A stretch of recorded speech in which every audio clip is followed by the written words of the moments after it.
Con la bendición del Padre, del Hijo y del Espíritu Santo. Amén. Versículo 1. ¿Por qué se amotinan las gentes y los pueblos piensan cosas vanas? ¿Por qué? Se levantarán los reyes de la tierra y príncipes consultarán unidos contra Jehová y contra su ungido, diciendo: rompamos sus ligaduras y echemos de nosotros sus cuerdas. El que mora en los cielos se reirá. El Señor se burlará de ellos. Vuelvo a repetir el verso 4. Mire cómo dice el verso 4. Dice: el que mora en los cielos se reirá. El Señor se burlará de ellos. Luego hablará a ellos en su furor y los turbará con su ira. Hasta acá la palabra del Señor. El mensaje tiene como título: tu última oportunidad. Vamos a orar. Padre que estás en los cielos, te damos gracias. Yo sé que tú estás aquí.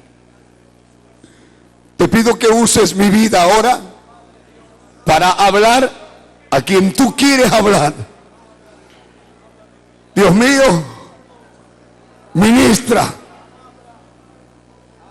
muda ese corazón duro. Padre, cámbialos o cámbialas, transfórmalas, opera maravilla, opera milagro, salva las almas, sana a los enfermos. Glorifícate, Señor, en el nombre de Jesús. Aquí en el templo, donde me escuchan por radio, los que me están viendo por televisión, ahora sea tu nombre glorificado, Señor, en el nombre de Jesús. Amén y amén. Tomen asiento todos los que pueden decir gloria a Dios.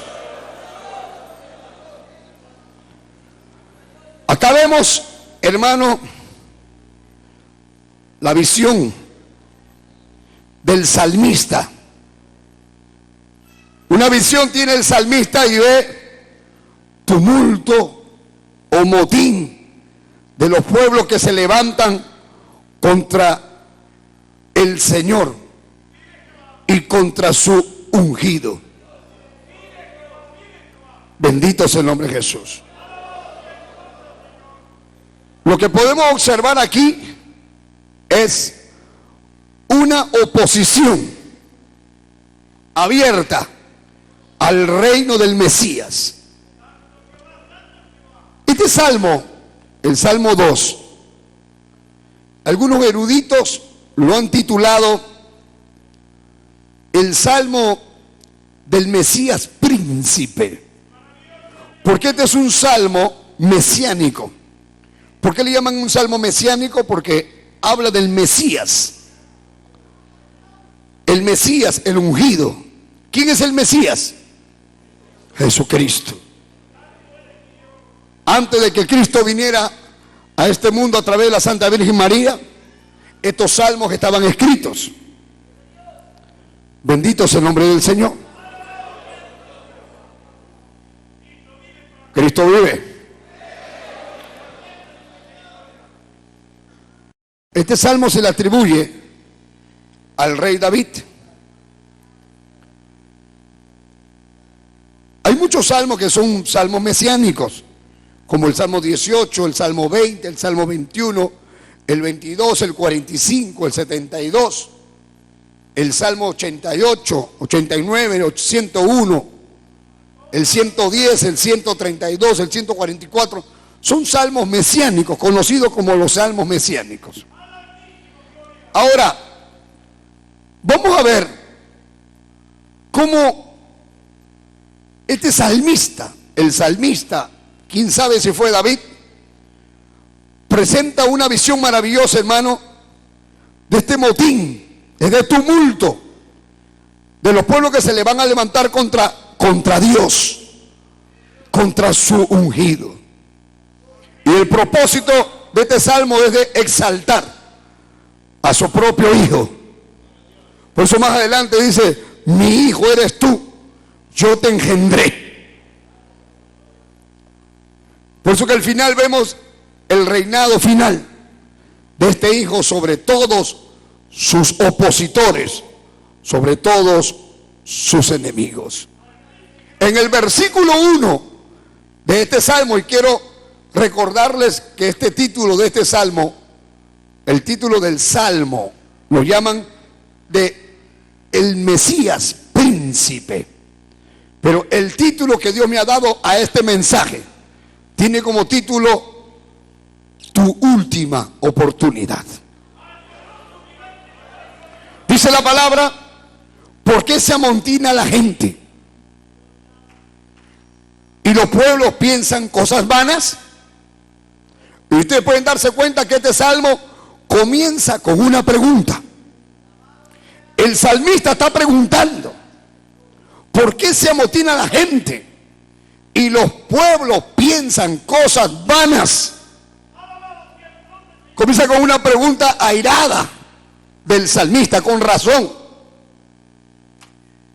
Porque es verdad, hermano, que los hombres y las mujeres de este planeta, al entender la existencia de Dios, deberían de estar agradecidos de que hay un Dios que quiere bendecir, que quiere ayudar, que quiere darnos una vida mejor. Pero sin embargo la gente se junta, se reúnen contra Dios, contra sus hijos. Entonces el salmista está indignado. Dice: ¿por qué se amotina la gente y los pueblos piensan cosas vanas? O sea, no es para menos, hermano, ver a las criaturas de Dios. Terribles las criaturas que Dios ha creado en contra de su Dios. Y por eso esto deja atónitos al salmista. ¿Cuánta gente hay, hermano, que en lugar de hacerle caso a Dios le dan las espaldas? ¿Cuántas personas hay que no quieren obedecer a Dios? Dice que piensan cosas vanas, cosas que no vale la pena. Depositan su confianza en cosas que no vale la pena. Los pueblos piensan cosas vanas. Un ejemplo les voy a dar. Miren, y ridículos, ¿ah? Ridículos. En España, por ejemplo, hay dos columnas gigantescas que son dos monumentos, fueron erigidos en el pasado. Dos monumentos paganos en España. En esos monumentos, en esas dos columnas gigantescas, se haya escrito, ¿qué dice ahí? Dice: a Diocleciano, Joviano Maximiano, Herculeo César Augusto, por haber extendido el imperio romano en el este y en el oeste. Están levantándole un monumento a Diocleciano Joviano Maximiano, Herculeo César Augusto, así se llama. Y así está el título que tiene en ese monumento. Y entonces le ponen ahí: por haber extendido el imperio romano hacia el este y hacia el oeste. Y además pone: por haber extinguido el nombre de los cristianos que trajo la ruina a esta república. Sea un monumento a Diocleciano, Joviano, Maximiano, Herculeo, César Augusto. ¿Por qué? Porque dice que extinguió, desapareció de la tierra el nombre de los cristianos. Eso dice en una columna. Y en la otra columna, porque son dos columnas, dice a Diocleciano, Joviano, Maximiano, Herculeo, César Augusto, por haber adoptado a Galerio en el este. Y dice, y por haber abolido por todas partes la superstición de Cristo.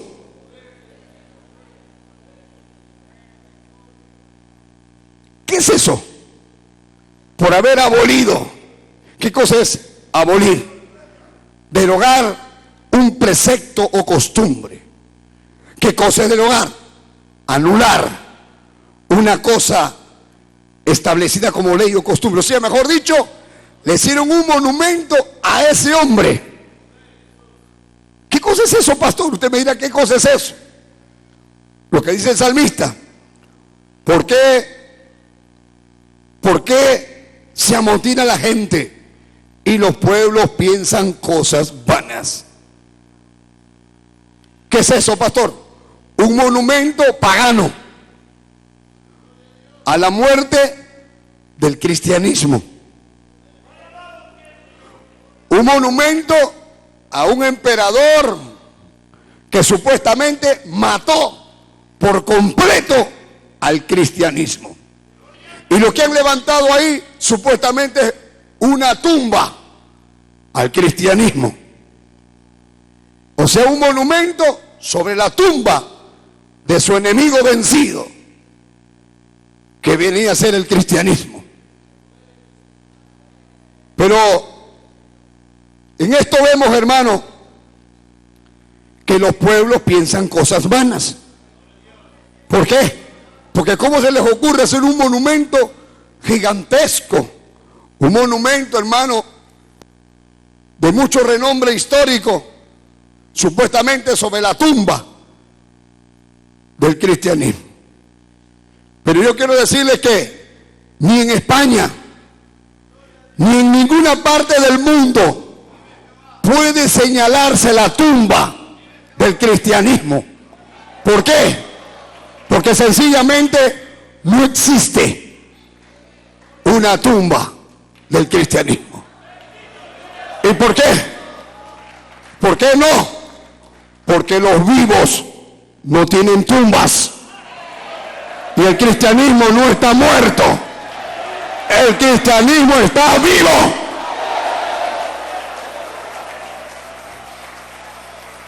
Sin embargo, los hombres piensan cosas vanas. Creen que porque quemó a unos cuantos cristianos y persiguió a unos cuantos cristianos y se los comieron las bestias unos cuantos cristianos, entonces desaparecieron el cristianismo. Mentira del diablo. Mataron a uno y se levantaban 10. Mataron a 10 y se levantaban 100. Pero no pudieron acabar con el cristianismo. Alabado sea el nombre de Jesús.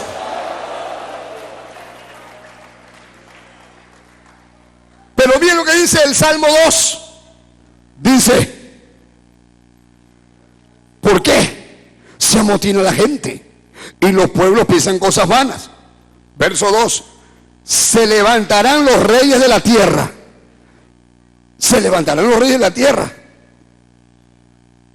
Y príncipes consultarán unidos contra Jehová, contra su ungido. Imagínense, los reyes de la tierra, los gobernantes se van a unir, van a consultar unidos, con malicia, decidida, se organizan en oposición contra Dios. No era una oposición, hermano, pasajera, sino era un odio profundo. Se preparan para su campaña de guerra con astucia contra el cristianismo. No es una improvisación, sino sistemático, algo deliberado. Se preparan para luchar contra los cristianos. De toda la vida se preparaban. Desde la antigüedad, hermano, con los creyentes. Por ejemplo, los enemigos eternos de Israel, los filisteos. Siempre los filisteos haciéndole guerra al pueblo de Israel. Podemos observar, por ejemplo, al rey Saúl. El rey Saúl con su gente persiguiendo, hermano, al rey David. Lo perseguían a David y lo querían matar para que David no tomara el trono, porque Saúl sabía que David era el futuro rey. Y él lo perseguía y lo persiguió por años, porque no quería que David reinara. Bendito sea el nombre de Jesús. Cuando Cristo, el Señor, estuvo aquí en la tierra, eran enemigos Herodes y Pilato. Pero se juntaron los dos, se hicieron amigos. ¿Para qué? Para luchar contra Cristo. Se hicieron amigos para luchar contra Jesús. Herodes, Pilato, los gentiles, los judíos, el sumo sacerdote, Anás, Caifás, todos se reunieron. Bendito sea el nombre de Jesús. Extremaron su violenta oposición contra Cristo y contra su obra. Hermano, los pecadores se esfuerzan para esto, y verdad que son sagaces, y los santos son lentos. Se reúnen para hacer daño a la obra, se ponen de acuerdo. ¿Me estás escuchando? Se reúnen. ¿Cómo podemos hacer daño? ¿Cómo podemos detener la obra? ¿Cómo podemos detener a ese pastor? ¿Qué podemos hacer para frenar a ese Rodolfo González? ¿Qué podemos hacer para frenar a ese Eufemio Tapia, a ese Eugenio Macías, a ese Octavio Rubio? Hay que frenar a esos pastores. Están predicando, están yendo contra nosotros. Bendito sea el nombre de Jesús. Se reúnen, se ponen de acuerdo para luchar contra los que son creyentes verdaderos. Bendito sea el nombre de Jesús. Y ojo, no estamos hablando de gente que se levanta, hermano, de una manera casual, si no lo hacen sabiendo, saben lo que están haciendo. Se levantan contra Dios, se levantan contra los ungidos de Jehová, contra su pueblo. Cuando dice, mire, se levantan, dice el verso 2 del Salmo 2, se levantarán los reyes de la tierra y príncipes consultarán unidos. ¿Contra quién? Contra Jehová. ¿Quién es Jehová? Dios. ¿Y quién es ungido? Jesucristo. O sea, cuando se levantarán contra Jehová y contra su ungido, está hablando que esto es contra toda religión en general, toda religión cristiana, contra el cristianismo en particular. Bendito sea el nombre de Jesús. Usan métodos para impedir el avance de la obra del Señor. Mire, por ejemplo, podemos ver un caso clarísimo de Saulo de Tarso. Saulo de Tarso perseguía y perseguía. ¿A quién? A los que se habían convertido. Los odiaba. Él no podía escuchar que alguien diga Dios te bendiga. Él no podía escuchar que alguien cantara aleluya. No, él decía eso no, esos deben de desaparecer, deben acabarlos. Vea, capítulo 8 del libro de los Hechos. Dice, lo mataron a Esteban a piedrones. Mire cómo termina el capítulo 7 del libro de los Hechos. Dice, verso 54, 7:54, dice, oyendo estas cosas se enfurecían en sus corazones y crujían los dientes contra él. Pero Esteban, lleno del Espíritu Santo, puestos los ojos en el cielo, vio la gloria de Dios y a Jesús que estaba a la diestra de Dios. Y dijo Esteban, he aquí veo los cielos abiertos y al Hijo del Hombre que está a la diestra de Dios. Entonces ellos, dando grandes voces, se taparon los oídos y arremetieron a una contra él. Se taparon los oídos, no querían escuchar la palabra, no querían oír el mensaje. ¿Cuánta gente hay que no le da la gana de oír este mensaje? No quieren escuchar esta palabra. Cambia de canal, apaga la radio, déjalo, ese hombre es un gritón. Tanto lo escuchas al pastor Rodolfo, cambia, oye, no vayas a ese culto, no vayas a esa iglesia, ándate a otra, no te metas ahí. Y se taparon los oídos y arremetieron contra él. Y dice, verso 57, entonces ellos dando grandes voces se taparon los oídos, arremetieron a una contra él y echándole fuera de la ciudad, le apedrearon.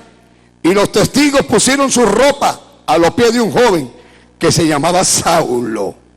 Mire, Saulo era el que estaba dirigiendo a todo ese motín, porque al que le ponían la ropa encima, él era el que estaba como cabecilla, de aquel que estaban disparándole piedras a ese diácono que estaba predicando. Y ahí Saulo escuchaba el mensaje y oyó el mensaje y le tiraron, hermano, la ropa, la túnica a los pies de este joven llamado Saulo. Y el verso 59 dice, y le apedrearon a Esteban mientras él invocaba y decía, Señor Jesús, recibe mi espíritu. Y puesto de rodillas clamó a gran voz, Señor, no le tomes en cuenta este pecado. Y habiendo dicho esto, ¿qué? Durmió. Alaba lo que vive. Dele palmas a Cristo.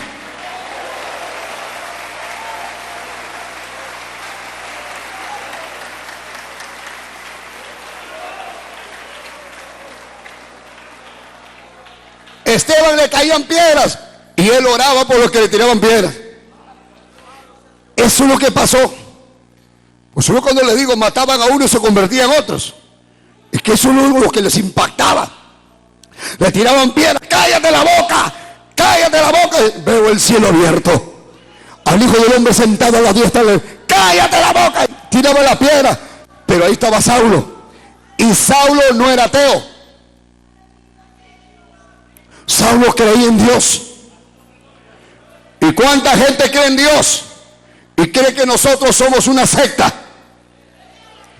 Y nos tiene cólera, nos odian, porque dice que somos diferentes. Y entonces dice, no, son de una... Algunos hasta se ponen un papelito en la puerta de su casa. Nosotros no aceptamos ningún tipo de propaganda religiosa, porque nosotros somos de la iglesia.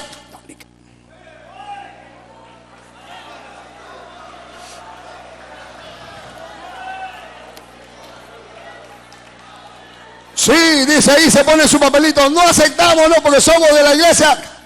Y ahí somos. Y entonces no me toques la puerta porque yo soy... No me toques la puerta. ¿Y qué tiene de malo si le tocamos la puerta? Nos botan. Nos botan. Si le tocamos la puerta, nos botan. Por eso que no podemos tocar la puerta, pues nos metemos a tu casa por la televisión. Nos metemos por la radio. No cambie de canal. Escucha la palabra de Dios. Sin embargo se reúnen. Saulo pensaba que el evangelio era malo. Él creía que su religión era la verdadera. Y entonces él luchaba y luchaba y luchaba y perseguía. Y ahí no terminó, lo mataron a Esteban a piedrones y Esteban murió orando. Eso lo movió a Saulo, hermano. Que ¿cómo va a morir orando? No le tomes en cuenta este pecado. Perdónalo, Señor. Cállate ahora. ¡No! Y tenía aire. Perdónalos. Gracias, Cristo. ¡Oh! Gracias, Cristo. ¡Están locos, están locos! ¡Locos, mátalos! ¡Ta! El capítulo 8, mire cómo comienza. Dice, En aquel día hubo ¿qué? ¿Qué hubo? ¿Qué hubo en el capítulo 8 del libro de los Hechos? Hubo una gran persecución ¿contra qué? Contra la iglesia. ¿Qué iglesia? ¿La iglesia católica? No. ¿La iglesia evangélica del movimiento misionero mundial? No. La iglesia metodista, la iglesia bautista, la iglesia no existía en ninguna. Existía la iglesia nada más. ¿Quiénes eran la iglesia? La iglesia eran los seguidores del Nazareno. No habían grupos diferentes, solo había un grupo. Y estaban los apóstoles ahí. Y hubo una persecución que los comenzaron a perseguir a los apóstoles. Y perseguían a los cristianos. Se metían a las casas. Miren lo que dice. Hubo una gran persecución contra la iglesia que estaba en Jerusalén. Y todos fueron esparcidos por las tierras de Judea, de Samaria, salvo los apóstoles, se escondieron ahí. Y los hombres piadosos llevaron a enterrar a Esteban, al diácono que lo habían matado a piedrones. Hicieron un gran llanto sobre él. ¡Oh, lo mataron, Señor! Y Saulo asolaba la iglesia, entrando casa por casa, rompía la puerta, se metía. Arrastraba a hombres y a mujeres, los entregaba en la cárcel. ¿Por qué? Por ser cristianos, por ser creyentes, Si a esto rompía la... ¡Pah! Se metían, lo agarran de los pelos. Y las mujeres, hombres, los casados entregaban a la esposa, los padres entregaban a sus hijos. Él es un hereje, él ha cambiado la religión. Y los perseguían. Pero el Señor ya había advertido. Miren en el libro de San Juan capítulo 16.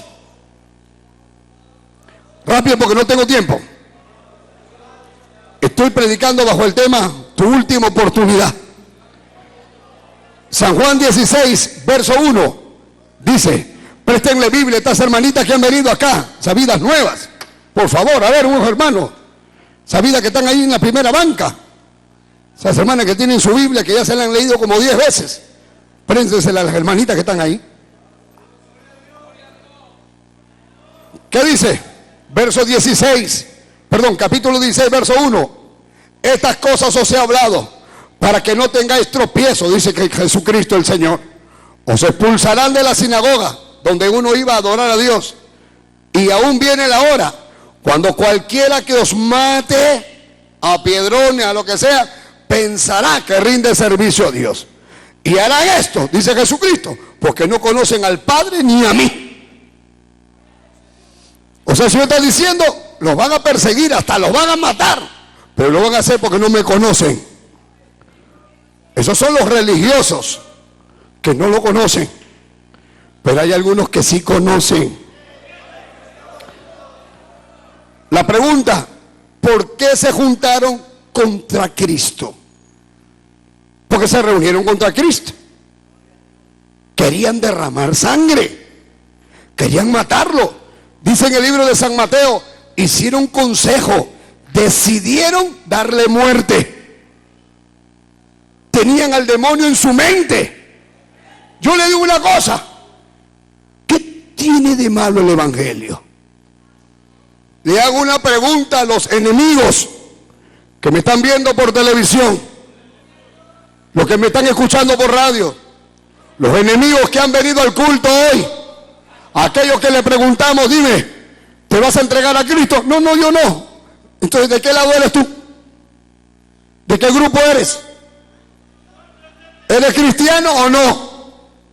No, yo he venido acá nomás a mirar. Y entonces, yo le voy a preguntar, ¿qué tiene de malo el evangelio? Dígame, ¿qué tiene de malo el mensaje del evangelio? Porque nosotros no predicamos otra doctrina, predicamos la doctrina de Cristo, la doctrina de los apóstoles, la doctrina que se predicó desde la antigüedad. No hemos cambiado. ¿Qué tiene de malo? El que escuche este mensaje y es borracho, ya no toma. ¿Qué tiene de malo? Que deje de tomar. El que es adúltero y escucha este mensaje, se vuelve fiel a su esposa. ¿Qué tiene de malo?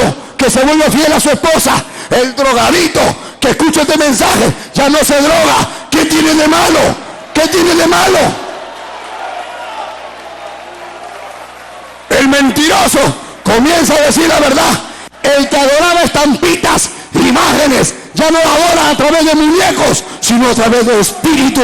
Y escucha a Dios, escucha a Dios. ¿Cómo va la gente a molestarse?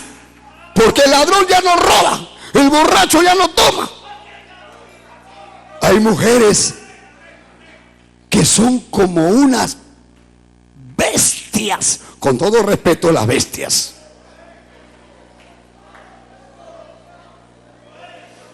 Son como unas bestias. Un esposo borracho, drogadito, ocioso, vago, sinvergüenza, la golpea, la patea, la insulta. Y la mujer golpeada, sin comer, con los hijos sin zapatos. Y llegando cuando le da la gana, y cuando llega a la casa, patea al perro, patea la puerta, rompe todo. Y todos los vecinos saben que llegó el diablo ese, que llegó el endemoniado. Y se escucha, ¡ay, suéltame! Y las mentadas de madre, los gritos, y los platos rotos, y todos los vecinos están escuchando, ya vecino, suéltala, y mentando a la madre y todo eso. Y los gritos y los pleitos. Pero de repente, llega un día, que ese hombre escucha el mensaje del Evangelio, el mensaje que cambia, el mensaje que transforma, el mensaje que cambia al borracho, que cambia al adúltero, al hombre malo, lo vuelve bueno. Y ahora, ese hombre ya no llega a las 3 de la mañana, ya no patea la puerta, ahora toca el timbre o abre la puerta.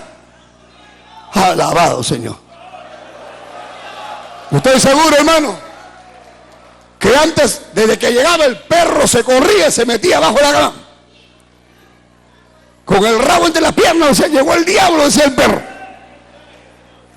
Pero ahora no. Ahora llega un hombre nuevo.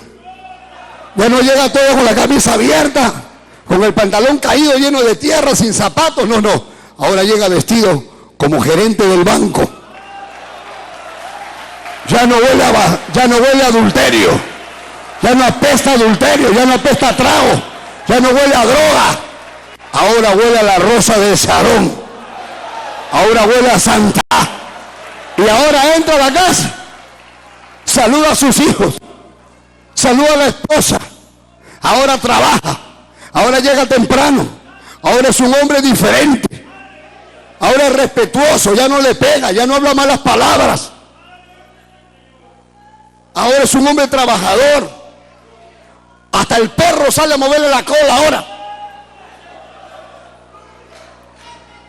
Porque así cambia Cristo. Así cambia Cristo, así cambia. Cuando uno le da lugar a Cristo en la casa. Pero tienes que dejar entrar a Cristo en tu casa. Pero están los pleitos, la mentada de madre, y están las imágenes por toda la casa. ¿De qué te sirven las imágenes si no te ayudan para nada? Tiene la botella de cerveza, la borrachera, el vicio, todo. ¿De qué te sirve? Pero si dejas entrar a Jesucristo, las cosas cambian. Deja entrar a Cristo, deja entrar al ungido, deja entrar al Mesías.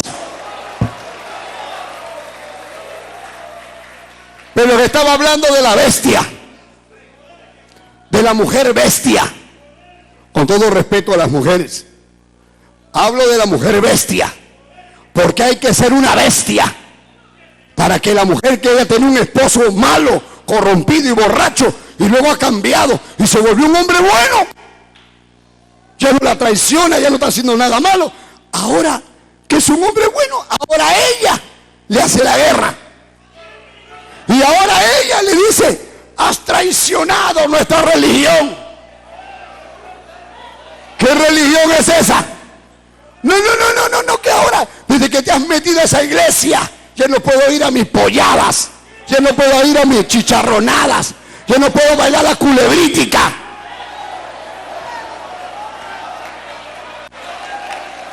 el Señor reprenda al diablo. Te molesta porque ya no puede bailar la culebrítica, porque ya no puede ir al salsódromo, al chichódromo, y ahora le hace la guerra, y es tan salvaje. Perdóneme con todo respeto. ¿Cómo va a decir una mujer eso? Yo le dije a una mujer, oye, usted es una... Perdóneme, usted es un animal. Porque el esposo me decía, pastor, ahora que ya no tomo, no fumo, llego temprano, ya no le pego. Ahora, ¿sabe lo que me ha dicho? Te prefiero borracho. Te prefiero borracho, te prefiero que me da vergüenza verte con una Biblia. Pero qué clase de animal, perdónenme con todo respeto, pero acá camino a la verdad. ¿Qué clase de animal eres, oye, chica?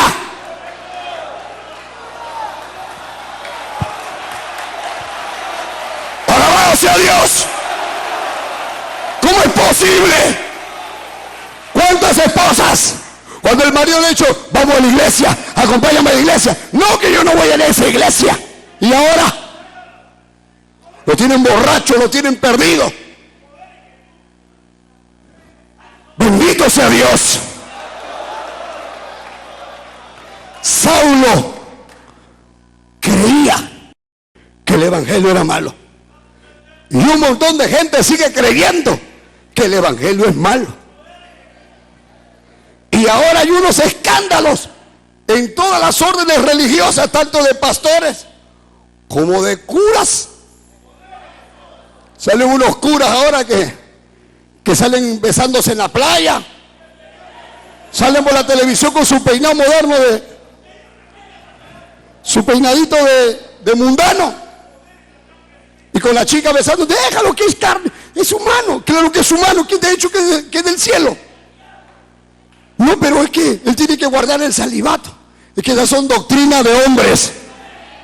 La Biblia habla de que el hombre de Dios tiene que ser casado. ¿Dónde dice?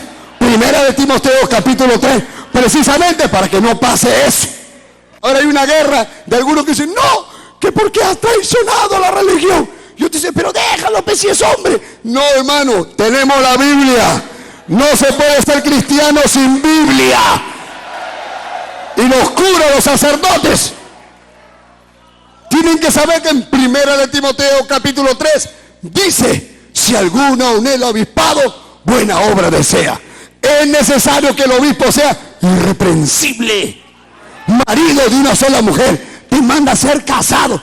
Ah, no, porque nosotros hemos hecho un voto y nosotros tenemos que mantenernos célibes, tenemos que casarnos con Dios. Así, y el Papa también. ¿Y quién fue el primer Papa? Ah, bueno, San Pedro. San Pedro fue el primer Papa. Bueno, agárrate, San Pedro tenía esposa y tenía suegra. Agárrate, agárrate. San Pedro tenía esposa, ¿sí o no? ¿Dónde dice? Ahí está en San Mateo capítulo 8. Y todavía paraba enferma la suegra de Pedro. Y me imagino que, porque si usted ve lo que hay más atrás, el Señor hacía milagros, sanaba a los enfermos, hasta que llegó un día que la esposa de Pedro dijo, Pedro, el Señor anda sanando todo y mi mamá está enferma en la casa. Anda, dile que vaya un ratito, ¿qué te cuesta? Todo el día anda que te vas a ver otros enfermos y no vienes a ver a mi mamá que está enferma. Y Pedro le ha tenido que decir, Señor, mi suegra está mal y mi esposa está que me tiene loco ya hace rato. Entonces ha tenido que ir el Señor, vamos Pedro, vamos a la casa. Y fueron a la casa de Pedro. Y estaba la suegra tirada ahí con una fiebre, con una infección, con una inflamación que sabrá Dios qué. Pero el Señor la tocó. ¿Qué pasa? Y cuando la tocó, dice la Biblia, se le fue la fiebre. Y cuando se le fue la enfermedad, se paró rapidito a atenderlo al Señor. Y todo el barrio se enteró que se había sanado la suegra. Y comenzaron a traer enfermos de todas partes. Y dice que a todos los sanó. A todos los sanó, a los endemoniados, los paralíticos, todos los que llegaban, el Señor los sanaba. Porque eso también es parte del evangelio.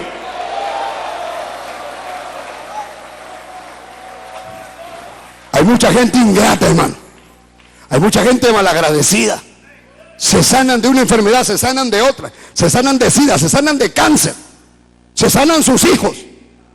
Dios restaura la familia. Y ellos son ingratos. Dele gloria a Dios, hermano, que está bien.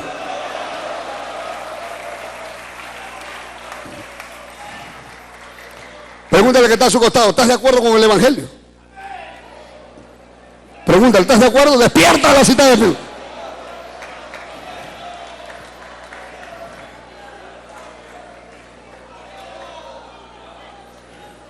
¿Pero qué dicen estos?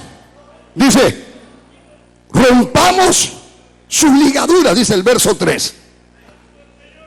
Estamos en el Salmo 2. Verso 3, ¿qué dice? Rompamos sus ligaduras y echemos de nosotros sus cuerdas. En otras palabras, seamos libres. No hay que amarrarnos a Dios. No hay que comprometernos con Dios. Seamos libres. Seamos libres para cometer toda clase de abominaciones. ¿Por qué no te quieres arrepentir? No, todavía no. ¿Por qué no? Porque tienes pensado hacer algo malo. O porque estás haciendo algo malo y no quieres dejar lo malo. O porque tienes una moda que tú sabes que no es de Dios y entonces no quieres venir. Pues si yo me voy ahí me van a cambiar mi forma de vestir, mi forma de hablar. No te vamos a cambiar nada. Acá usted puede venir con pantalón, con pinturita, con sus aretazos. Ningún problema, la sentamos en la primera banca. Usted es bienvenida con su hábito. Venga con su detente, venga. Bienvenida es usted. Que deje usted de engañar y de creer al diablo. No puedes ir a esa iglesia, porque no te van a dejar entrar si vas con pantalón. Mentira, el diablo, te hacemos... Al contrario, te hacemos entrar en la primera fila, te sentamos. ¿Sí o no, hermano? Denle palmas al Señor un momento.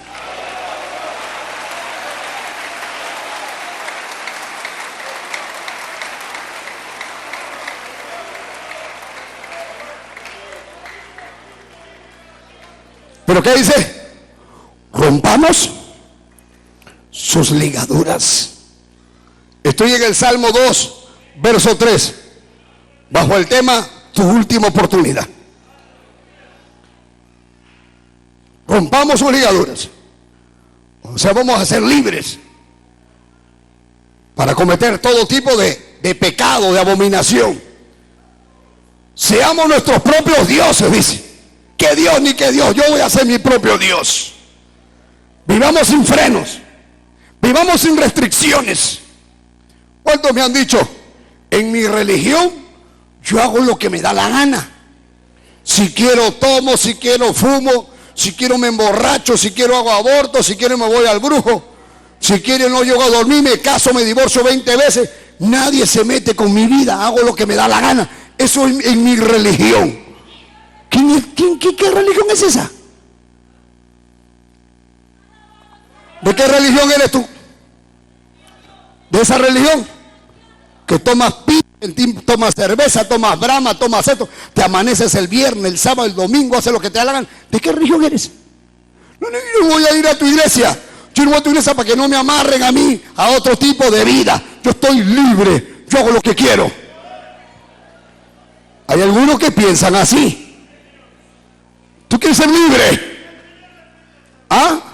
Algunos quieren ser libres. Dicen que van a ser libres, que van a vivir lejos de Dios. Que a mí nadie me diga nada, que nadie me diga lo que tengo que hacer. ¿Sabe cuánta gente vive sin Dios? ¿Sabe cuánta gente vive pisoteando la ley de Dios? ¿Sabe cuánta gente vive como se le da su regalada gana? ¿Sabe usted? Usted no será de ellos, ¿no? ¿Qué opinas tú de lo que dice la Biblia? ¿Es la palabra de Dios? Sí. ¿Y vas a vivir como dice la Biblia o como te da la gana? Como se te antoja. ¿Cómo vas a vivir? Entonces cuando les duele, dice, oye, ese pastor es un vulgar, ¿no? Ese pastor es muy tosco para hablar, ¿ah? Ese pastor no me gusta, no me gusta. No me gusta. ¿No te gusta? No, no me gusta su voz. Diga antipática esa voz que tiene. Una voz ronca, una voz que no cae. Pero a ti no te molesta mi voz. Lo que te molesta es lo que te estoy diciendo. Porque lo que te estoy diciendo es una cacheta. ¡Pah! Algunos se hacen los que no oyen. Se hacen los dormidos.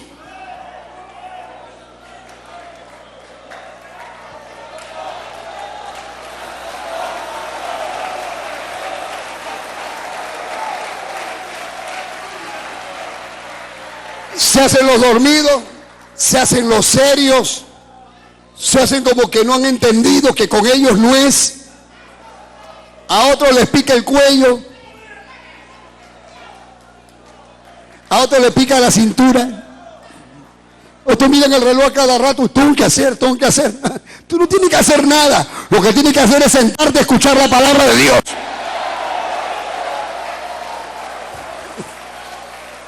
Dígale antes que se vaya que está a su costado, no te molestes. Cálmalo, cálmalo. Cálmalo al que está a tu lado.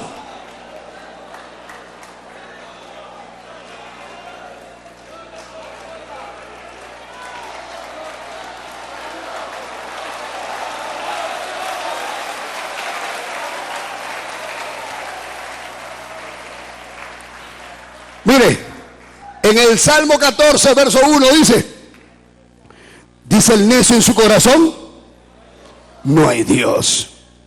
El necio dice, no existe Dios. Yo no creo en Dios. Y entonces dice, se han corrompido. Ah, para eso no quieres creer en Dios, pues. Para corromperte. Para hacer lo que te da la gana. ¿Ah? Es como aquel que dice, vivamos sin ley. Yo no tengo por qué hacerle caso a la Biblia, dicen algunos. Pero yo le voy a decir que es importantísimo sujetarnos a la Biblia. Mire, hermano, decir, no hay que obedecer a la Biblia. Porque ¿cómo quisiera el diablo que la gente no lea la Biblia? Por eso que el diablo que el Señor reprenda al diablo, tiene catedráticos en las universidades predicando materialismo, predicando ateísmo, y le andan metiendo a los jóvenes que la religión es el opio del pueblo, que Dios no existe, que hay que ir a la guerra, que hay que agarrar las armas porque solamente es la única forma de terminar con el imperialismo. Y no es los sistemas políticos lo que cambia al hombre, ni lo que trae felicidad, ni paz. Jesucristo sí trae paz y sí cambia. Pero no, andan predicando. Dios no existe, Dios no existe, Dios no existe, Dios no existe, Dios no existe, Dios no existe. No hagas caso a la Biblia, no hagas caso a leer, no vayas, que no hagas caso a tu mamá, no hagas caso a tu familia. Dios no existe, Dios no existe. Que todo es el Big Bang, el Big Bang, el Big Bang. Que todos venimos de una bomba, de una explosión. Que salimos de la nada, no, yo no quiero, yo soy agnóstico, yo soy ateo, yo soy agnóstico, soy ateo. Para vivir sin Biblia. Y entonces se va aumentando el número de enfermos de SIDA, se va aumentando el número de matrimonios destruidos, se aumenta el número de situaciones, hermanos, que causan dolor y sufrimiento a este mundo. Las cárceles se llenan de gente, hay que hacer más cárceles ahora, cada vez los matrimonios están llorando más niños abandonados, más desgracia. ¿Todo por qué? Porque han decidido vivir lejos de Dios. Pero le quiero decir algo a toda la gente que vive lejos de Dios. Un pez no se libera si sale del agua. Un árbol se libera si se arranca del suelo y quiere vivir sin tierra. Usted no podrá vivir sin Dios. La gente trata de escapar de Dios. Dicen, yo soy libre, hago lo que quiero. Pero quiero decirle que en el capítulo 15 del libro de San Juan, verso 5, dice el Señor, separado de mí, nada puedes hacer. Sin embargo, no hay algunos que dicen, no, yo no hago nada. Y entonces se van y comienzan a hacer cuánta cosa mala. Y entonces vean lo que dice el verso 4. El que mora en los cielos, ¿qué? Se reirá. Se reirá. Pastor, Dios se ríe. Ahí dice que se ríe. Se reirá. ¿De quién se va a reír? De lo que están diciendo ahí atrás. Yo voy a vivir sin Dios. Yo no tengo por qué obedecer la Biblia. Yo no tengo por qué ir al culto. No tengo por qué sujetarme. Yo por qué voy a hacer así. Yo hago lo que me da la gana. Yo no necesito, amigo, ¿dónde está Dios? A ver que Dios me haga algo. A ver que Dios esto. A ver dónde está Dios. Y el Señor los mira. Dice la Biblia que Dios se reirá. Y no, es más, dice por 2 veces, se reirá. Y dice, el Señor se burlará de ellos. Pastor, ¿Dios se burla? Mire, hermano, lo dice por 2 veces, se reirá, se burlará de ellos. Al decirlo por 2 veces, como dice Génesis, capítulo 41, verso 32, cuando se repite 2 veces el sueño de Faraón, dice, y el suceder el sueño a Faraón 2 veces, significa que la cosa es firme de parte de Dios, y que Dios se apresura a hacerlo. En otras palabras, al repetirlo 2 veces, quiere decir que Dios de todas maneras se va a reír o va a hacer lo que dice más abajo. Pastor, ¿qué significa que Dios se ríe? Porque yo conocí a una mujer que un día se fue de la iglesia cuando escuchó a un pastor que Jehová se iba a burlar de aquellos que hacían eso. ¿Cómo va a enseñar eso ese pastor? ¿Cómo va a decir que Dios se burla? Y entonces se fue, diciendo, yo no acepto, es inaceptable. Cuando dice la Biblia que Dios se reirá, no quiere decir que se está burlando de ellos, sino que Dios está riendo, ¿sabe de qué? De sus ideas,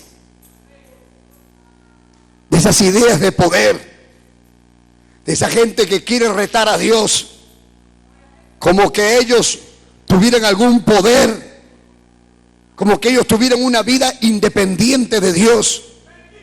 Mire, hermano, no hay ser en esta tierra que Dios no le dé vida. Y hay gente que le dice a Dios, tú no existes, y Dios lo queda mirando, como el papá que a veces ve al niñito chiquito y el niñito le dice, a ver, te hago una carrera, ¿quién gana? Y el papá se sonríe, ay, hijito. No se está burlando, sino que está mirando que es un niño, que lo que está hablando, a ver, papá, yo te hago la competencia, a ver si puedes. Hay gente que dice, Dios no existe. Y Dios lo mira a ellos y dice, pero si tú eres como una pulga, hijo, el que no existe eres tú.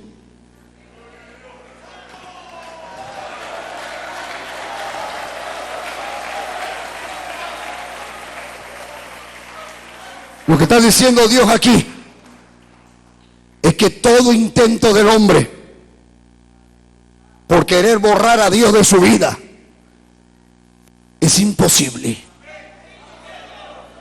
Los que son jóvenes creen que toda la vida van a ser jóvenes, y los que están fuertes creen que toda la vida van a ser fuertes, y los que están, hermano, con dinero y con posesión creen que siempre van a tenerlo así. Ellos nunca piensan que van a llegar ancianos, que pueden perder la salud, que se pueden quedar en una silla de ruedas, que pueden acabar, hermano, sin nada, que se pueden morir. Cuando Dios lo decide,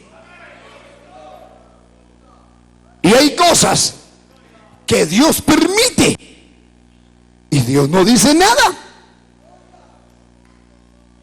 Y entonces hay veces hay gente que peca y peca y peca y peca y crees que Dios no existe y que Dios ni que Dios, a ver que me a ver que me haga algo Dios, a ver, hasta lo retan y Dios lo mira y dice, Dios se sonríe y dice, pobrecito, no sabe lo que habla.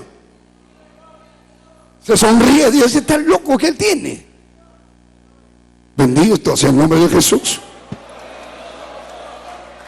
Quiero que vean en el Salmo 50.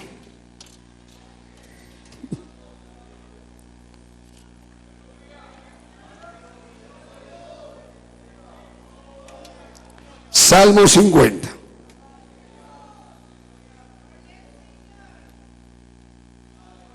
¿Lo tienen?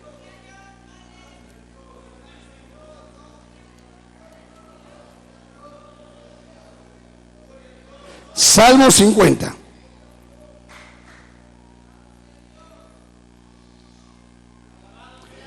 Mire cómo hay cosas que Dios conoce de la gente mala, que anda haciendo cosas malas y las sigue haciendo y las sigue haciendo. Y Dios le dice, todo esto tú has hecho y yo te he visto. Vamos a ver el Salmo 50. El que no lo tenga, dígame. Muy bien. Ahora falto yo, que mis lentes se me han roto ahorita. Ya lo encontré. Como que fuera algo especial. ¿A mí? Miren mis lentes. Se me acaba de romper un bracito. Pero esto no va a impedir que yo suspenda el culto. Yo sigo predicando. Ese es más importante. Miren cómo me queda el lente. Ya. Salmo 50, verso 16. Dice, pero al malo dijo Dios, ¿qué tienes tú que hablar de mis leyes y que tomar mi pacto en tu boca?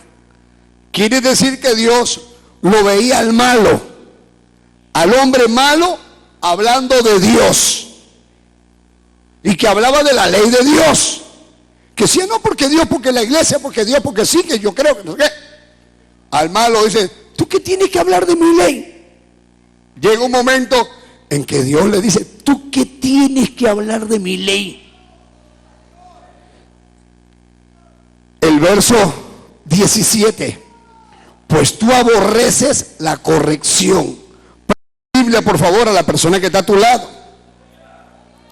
Estoy leyendo Salmo 50, 17.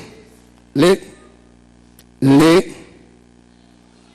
Dice, tú aborreces la corrección. O sea, cuando Dios te quiere corregir, tú no aceptas la corrección. Qué terrible cuando hay esa gente, cuando uno le dice esto está mal, vienes a la iglesia y Dios te habla y no hace caso y no recibe el consejo. ¿Cuántos hay que se han metido en un hueco y dicen, pero ¿por qué me pasó? Porque tú no hiciste caso. Dios te avisó, te habló y Dios le dice, tú no aceptas la corrección. Te quiero corregir y tú no aceptas. ¿Cuántas veces te he hablado y no haces caso? Y sigues igual y no cambias. Ve, verso 17, Salmo 50. Pues tú aborreces la corrección y echas a tu espalda, ¿qué?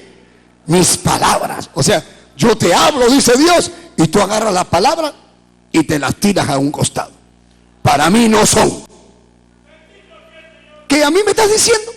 A mí no me está diciendo nada, Dios. Te vuelvo a repetir que el mensaje de hoy es tu última oportunidad. Escuchas la palabra y sigues haciendo lo malo. El Señor te dice, tú estás haciendo esto, estás haciendo, y tú sigues haciendo lo malo. Como que a ti no te está diciendo nada Dios. Y Dios te está hablando y sigues haciendo lo malo. Y sigues llamando por teléfono y te sigues comunicando con ese diablo, con ese hombre, con esa mujer, y te sigues comunicando y Dios Te está diciendo, te estoy viendo, estás haciendo esto, te estoy observando, que sigues haciendo esto, y te estoy que te hablo y te hablo y te hablo, y no me estás haciendo caso.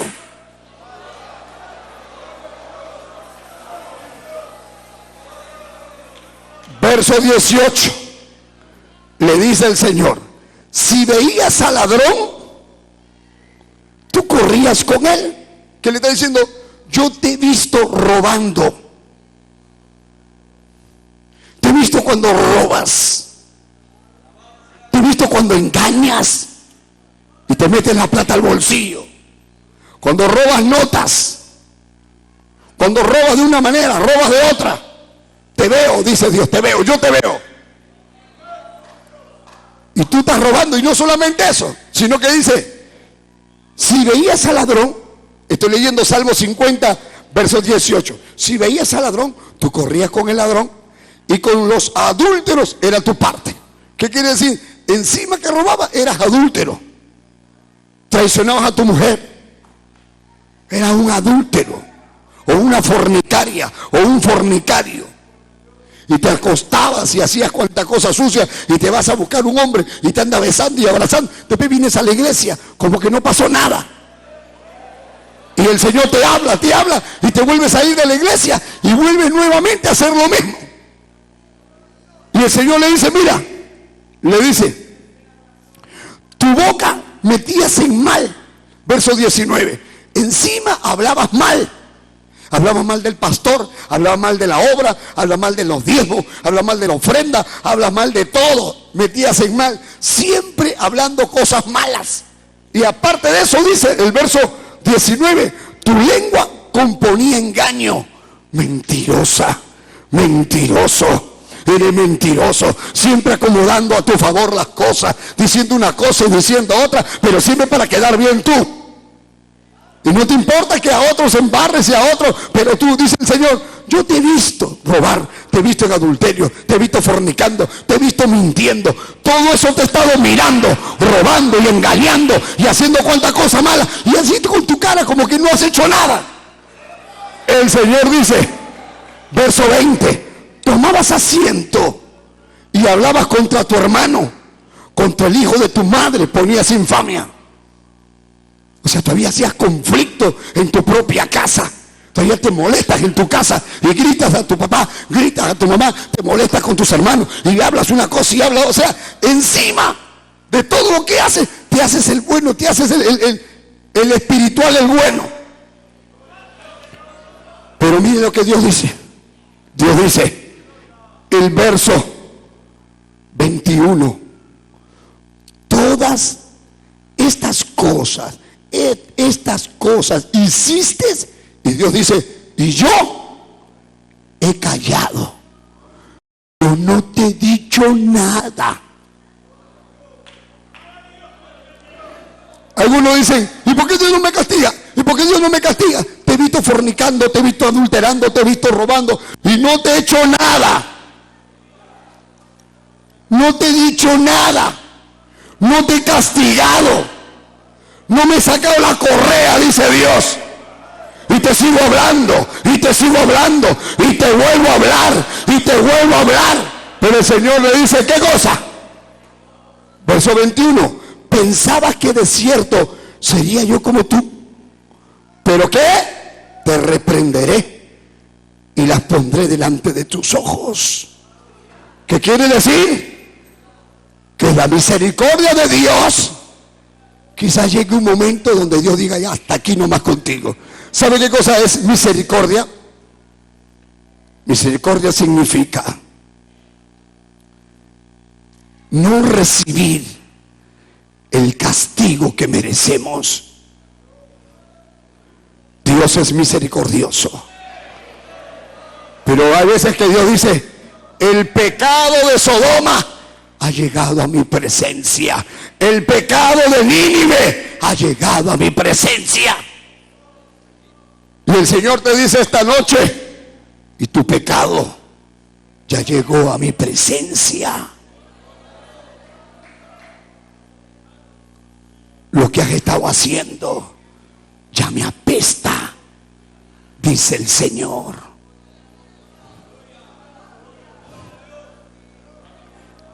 El Señor permitió, por ejemplo, que su templo, el templo de Jehová, fuera saqueado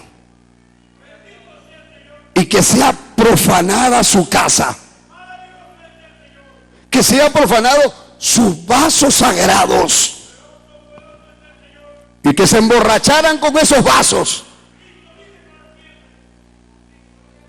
y no hizo nada. ¿Quiere que usted vea? Mire, vamos al libro de, a ver, Dios mío, dime, ya, Daniel, por favor, Daniel, capítulo 5.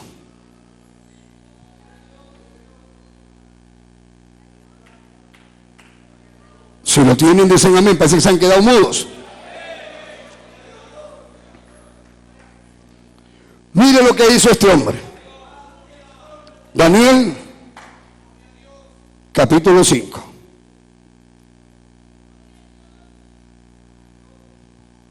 Dice, mire, dice, ¿lo tienen todos? Ahí no está Daniel, en el Antiguo Testamento está Daniel. Dice, el rey Belsasar hizo un gran banquete a 1000 de sus príncipes. Y en presencia de los 1000, ¿qué hacía? Bebía vino. Uy, en presencia de los 1000, ¡salud! El borracho ese, ¡salud! ¡Salud, compadre! ¡Salud, cuñado! ¡Salud, loco! ¡Salud! ¡Salud! Y algunos creen que Dios no está mirando a los que están en borracheras. ¡Salud! Compadre. Dios te está mirando. Y este rey se emborrachó. Dice, versículo 2, Belsasar con el gusto del vino. Estoy en Daniel capítulo 5, verso 2. Con el gusto del vino mandó que trajesen los vasos de oro y de plata que Nabucodonosor su padre había traído del templo de Jerusalén, del templo de Dios. Lo mandó traer para que bebiesen en ellos, ¿qué cosa? El rey y sus grandes, sus mujeres y sus concubinas. ¿Qué tenía que hacer eso? Vayan a traer las copas de oro del templo de los hebreos, del templo de Jehová, tráiganlo. Y entonces trajeron las copas. Y con las mujeres y con sus payasadas y sus borracheras, dicen que este vaso es sagrado. Yo tomo ron, mira, en este vaso sagrado. Yo tomo esto en esto sagrado. Y se reía y se burlaba. Y entonces Dios estaba mirando todo. Dice, verso 4. Bebieron vino y alabaron a los dioses de oro y de plata, de bronce y de hierro, de madera y de piedra. Adoraron las imágenes. ¡Salud! Le decían a los dioses. Porque hay algunos que andan emborrachándose con sus dioses, con el santo patrón. ¡Salud! Y brindan por un palo. ¡Salud por el Cristo tal! ¡Salud por la Virgen tal!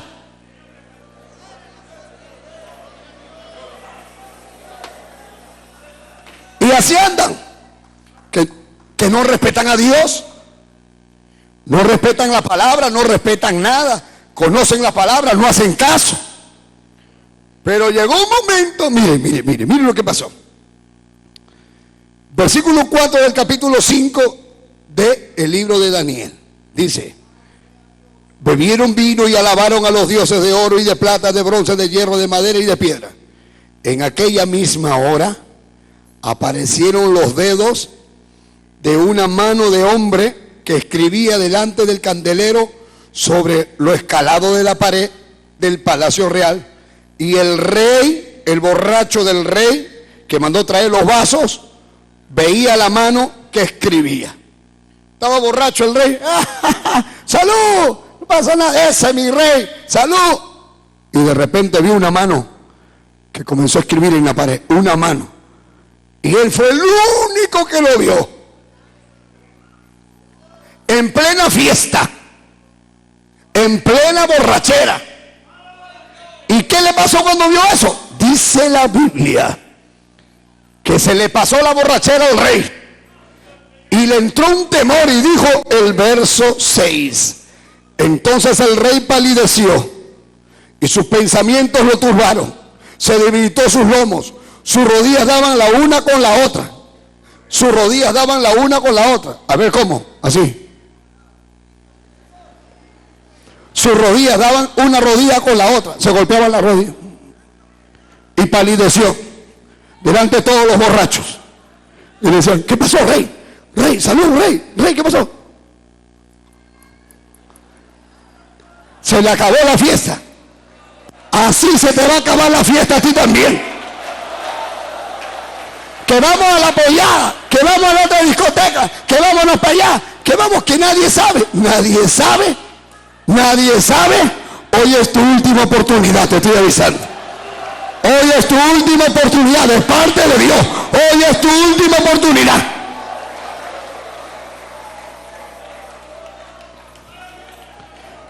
Y entonces el rey gritó en alta voz: que vengan los magos, que vengan los brujos, los santeros, los paleros, los babalaos, los oriatés, que vengan todos, que me digan qué cosa es eso que he visto. Entonces fueron introducidos, verso 8, todos los sabios del rey, pero no pudieron leer la escritura ni mostrar al rey su interpretación. Versículo 9, ¿estás leyendo, no, hijito? Entonces el rey Belsasar se turbó sobremanera y palideció. Sus príncipes estaban perplejos, todos los borrachos. Se acercó la reina, ay, la reina, y dijo la reina, por las palabras, dice, del rey y de sus príncipes, entró a la sala del banquete la reina, porque le avisaron: el rey se ha puesto mal, el rey se ha puesto mal, algo ha pasado con el rey. Y le dijo: rey, vive para siempre, no te turben tus pensamientos, ni palidezca tu rostro. ¿Qué pasa contigo? Si tú eres el rey, tú eres el valiente, tú eres el que gana las batallas. Y entonces el verso 11 dice: y tu reino hay un hombre en el cual mora el espíritu de los dioses santos. Y entonces lo mandan llamar a Daniel. Ahí hay alguien que sí te puede decir lo que has visto. Él te puede interpretar. Y entonces el verso 13: Daniel fue traído delante del rey, y dijo el rey a Daniel: ¿eres tú aquel Daniel de los hijos de la cautividad de Judá, que mi padre trajo de Judea? Yo he oído de ti que el espíritu de los dioses santos está en ti, y que en ti se halló luz, entendimiento y mayor sabiduría. Y entonces el verso 16 dice: yo pues he oído de ti que puedes dar interpretaciones y resolver dificultades. Si ahora puedes leer esta escritura y darme la interpretación, su interpretación, que dice: serás vestido de púrpura, te voy a comprar ropa, un collar de oro llevarás en tu cuello, y serás el tercer señor en mi reino, en el reino. ¿Qué le ofreció? Plata, joya, ropa al siervo de Dios. ¿Y qué dijo el siervo de Dios? Uy, mi bendición, mi rey, gracias por la bendición que me toca. Mire lo que dijo el siervo de Dios. ¿Qué dijo el siervo de Dios? Verso 17. Entonces Daniel respondió y le dijo delante del rey: tus dones sean para ti y da tu recompensa a otros. A mí no me vas a pagar, rey.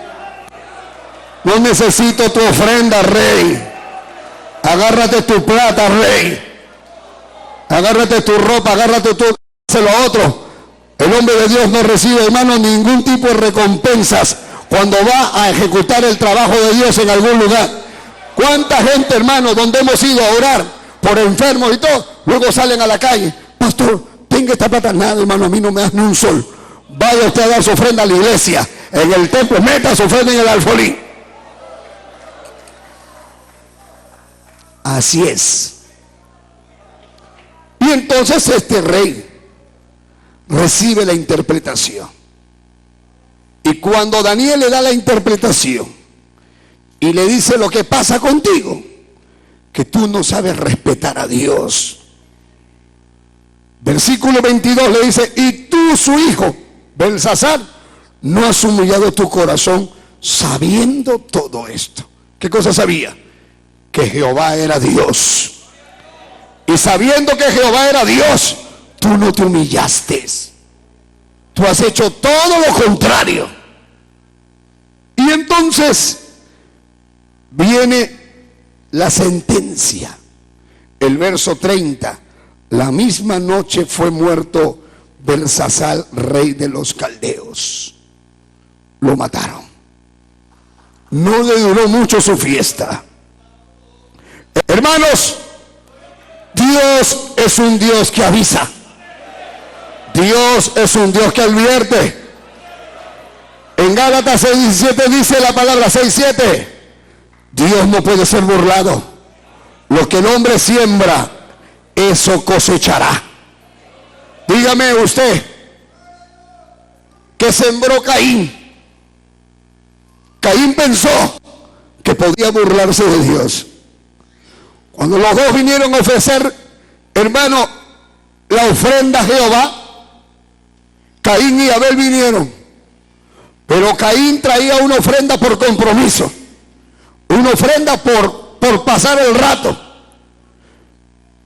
Abel trajo una ofrenda con todo su corazón. Y dice la Biblia que dio Dios con agrado la ofrenda de Caín. No, la ofrenda de Abel.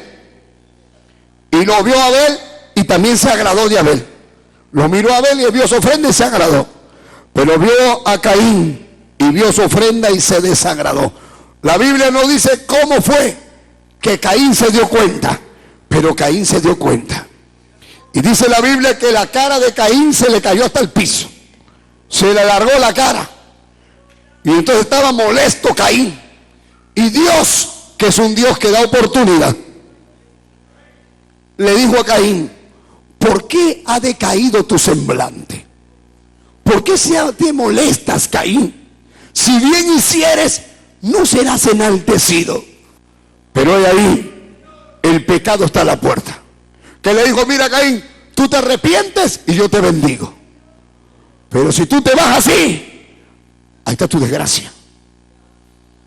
¿Y qué hizo Caín? No se arrepintió. Se paró y se fue.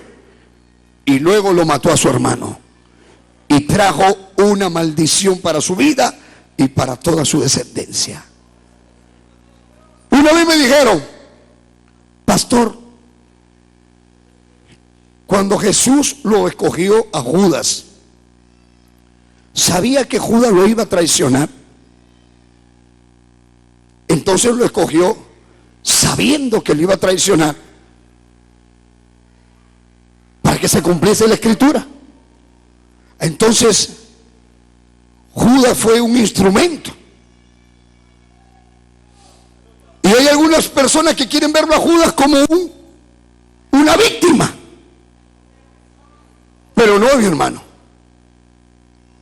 Judas representa un creyente que estuvo al lado de Cristo, que ha visto milagros, que ha escuchado el mensaje, que ha estado al lado de él, que ha gustado la buena palabra, pero por la ambición, por la plata, por buscar conveniencia, lo vende y lo traiciona.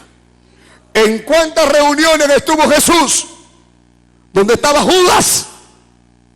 Y el Señor decía: de cierto os digo, uno de vosotros me va a entregar. ¿Cuántas veces Jesús dijo: de cierto os digo, uno de vosotros me va a entregar? Y ahí estaba Judas. Judas sabía que hablaban de él. Como usted sabe que estamos hablando de usted. Usted sabe que Dios te está hablando. Usted sabe que Dios te está hablando. Usted sabe que Dios te está hablando. Usted sabe que Dios te está hablando. Aquel que está recibiendo de Dios la palabra sabe que Dios le está hablando. Aunque estés arriba, estés allá, aunque estés medio escondido entre la gente, Dios te está hablando y tú lo sabes aquí adentro.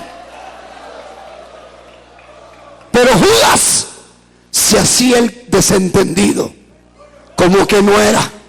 Y el Señor decía: es verdad que el Hijo del Hombre tiene que ser vendido, pero ay de aquel que vende al Hijo del Hombre. mejor le fuera amarrarse una piedra de molino en el cuello, arrojarse a las profundidades del mar. Mejor le fuera no haber nacido. ¿Y cuántas veces se lo dijo? Eso habla de las oportunidades que Dios le da al creyente, de la oportunidad que Él te está dando esta noche. Él le está diciendo a uno: tú estás en adulterio, a otro tú eres un mentiroso, a otro tú estás faltando a la palabra. A hombres y mujeres que aunque no son miembros de la iglesia, pero vienen a escuchar la palabra, y tú estás escuchando y no te sujetas y no obedeces. Hoy es tu última oportunidad. Hoy es tu última oportunidad. El Señor le dio una oportunidad a Judas, le dio otra. Y cuando estaba en la última cena, el Señor estaba triste. Dijo: mi alma está angustiada. Uno de vosotros me va a entregar. Y él lo soportó Pedro y le dijo: Juan, dile quién es. Y el Señor escucha de Juan que le pregunta: dime, Señor, ¿quién es? Y Juan dice: dime, Señor, ¿quién es? Y el Señor le dice: mira, a quien yo le diera el pan mojado en vino, ese es. Y no lo metió y se lo entregó públicamente, sino que era una costumbre, porque todos comían la cena pascual.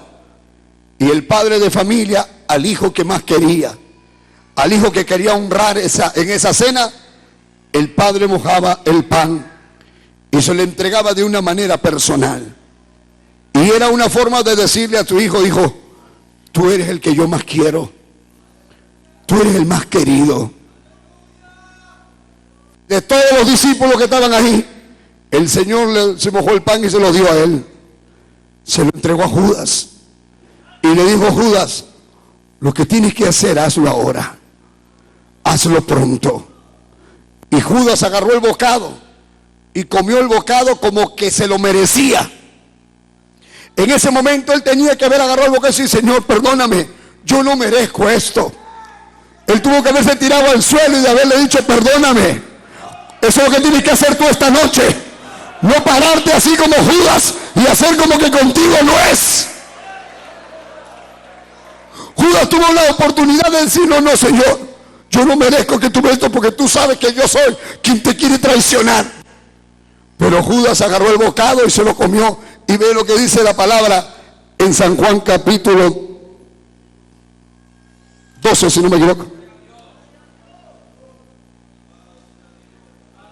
13. Póngase de pie.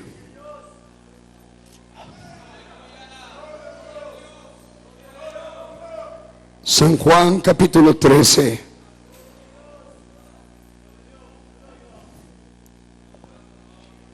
¿Qué dice? Miren.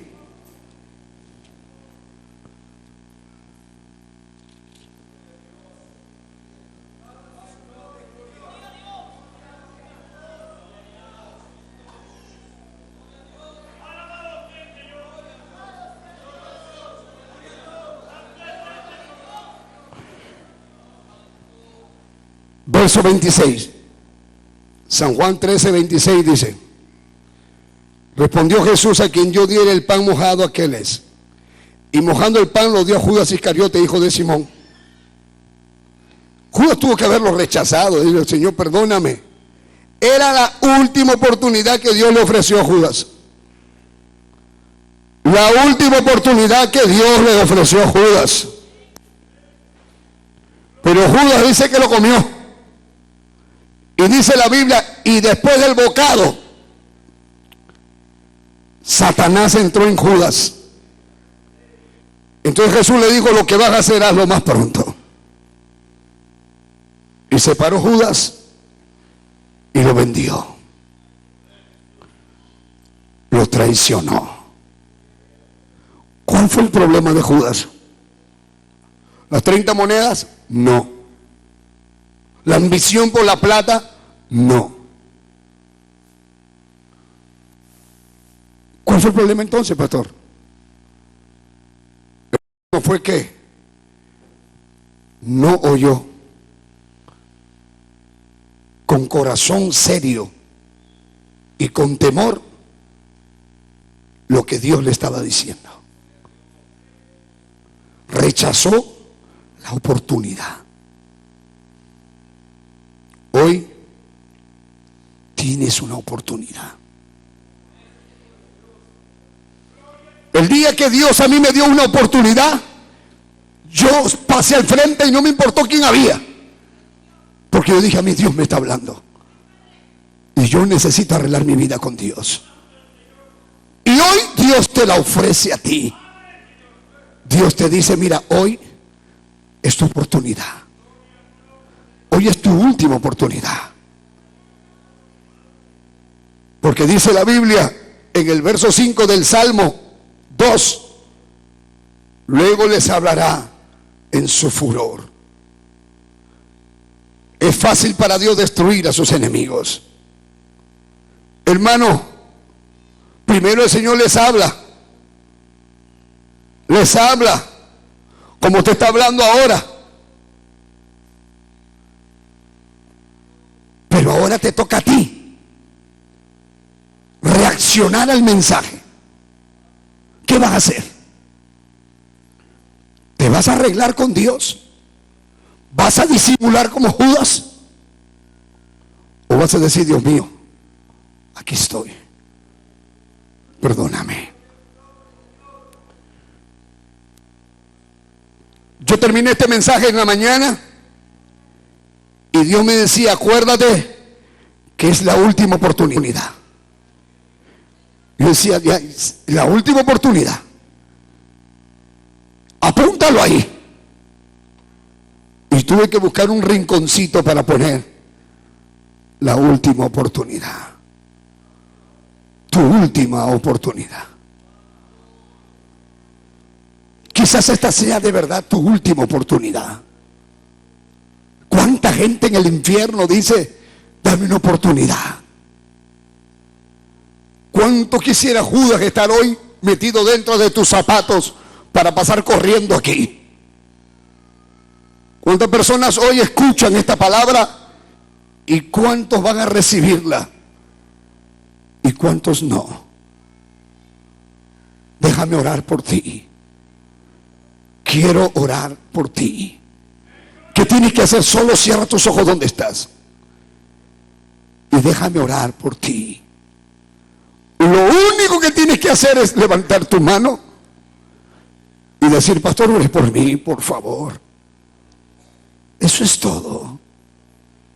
Que Dios bendiga a todas las manos que se están levantando. Que Dios bendiga a todas las manos que se levantan. Mire, voy a pedir una cosa, son muchas manos.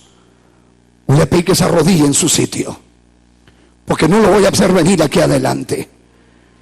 Quiero que usted le pida a Dios perdón por lo que tú sabes. Algunos Dios le dice, ¿y hasta cuándo?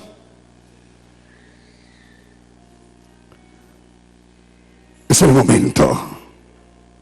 Es tu oportunidad. ¿Y por qué Dios te da una oportunidad? ¿Por qué? No es broma. No es broma. Libro mi alma.